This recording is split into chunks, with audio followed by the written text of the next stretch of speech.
வணக்கம் cinema student. இன்னைக்கு ஒரு இம்பார்ட்டன்ட் ஷார்ட்ஸ் என்ன அப்படின்னா, ரிபப்ளிக் டே அதுவுமா பத்ம விருதுகள் வழங்குறது எப்பொழுதுமே வழக்கம். இந்த வருஷம் 131 பேருக்கு பத்ம விருதுகள் வழங்கியிருக்காங்க.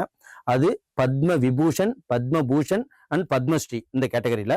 ஸோ இன்னைக்கு நம்ம இந்த ஷார்ட்ஸை பார்க்க போறது பத்மபூஷன். ஓகேவா? மொத்தமா எத்தனை பேர் கொடுத்துருக்காங்க பத்மபூஷன் ஆல் ஓவர் இந்தியாவில் அப்படின்னு பார்த்தீங்கன்னா 13 பேருக்கு வழங்கியிருக்கிறாங்க. இதுல தமிழ்நாடுக்கு 2 பேர் பத்மபூஷன் அவார்டு வாங்கியிருக்காங்க. ஸோ என்னென்ன அந்த 13 பேர் யாராருன்னு பாத்துருவோமா? வாங்க. ஃபர்ஸ்ட் பின்னணி பாடகி அல்கா யாக்னிக் அப்படிங்கிறவங்களுக்கு மகாராஷ்டிரா மாநிலத்தை சார்ந்தவங்க. இவங்க கலைக்காக பத்மபூஷன் அவார்டு வாங்கியிருக்காங்க.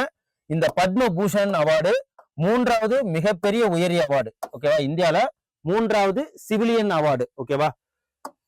சிவிலியன் அவார்டு தெரியும் தானே? ஃபர்ஸ்ட் பாரத் ரத்னா, அதுக்கப்புறம் பத்ம விபூஷன், அதுக்கப்புறம் பத்மபூஷன், அதுக்கப்புறம் பத்மஸ்ரீ. ஓகே, இது அனைத்து எப்ப கொடுக்க ஆரம்பிச்சிருக்காங்கன்னா ஜனவரி 2, 1954 இருந்து கொடுக்க ஆரம்பிச்சிருக்காங்க. ஓகே, இதுல பின்னணி பாடகி அல்கா யாக்னிக்கு மகாராஷ்டிரா சேர்ந்தவங்க கொடுத்திருக்காங்க.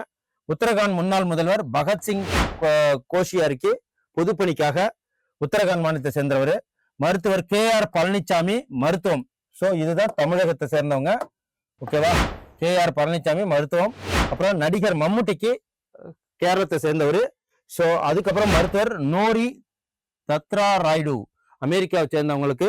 அதுக்கப்புறம் மறைந்த விளம்பர நிபுணர் பியூஷ் பாண்டே அவர்களுக்கு மகாராஷ்டிரா சேர்ந்தவர், அவருக்கு கொடுத்திருக்காங்க பத்மபூஷன். அப்புறம் தொழிலதிபர் SKM மயிலநாதன், ஸோ இவர் தமிழகத்தை சேர்ந்தவர், இவருக்கு கொடுத்திருக்காங்க சமூக சேவை. அப்புறம் தசாவதானி R கணேஷ் கர்நாடகத்தை சார்ந்தவர், அவர்களுக்கு கொடுத்திருக்காங்க கலைக்காக. அப்புறம் மறைந்த ஜார்க்கண்ட் முன்னாள் முதல்வர் சிபு சோரன் அவர்களுக்கு பொதுப்பணிக்காக பத்மபூஷன் விருது கொடுத்திருக்காங்க.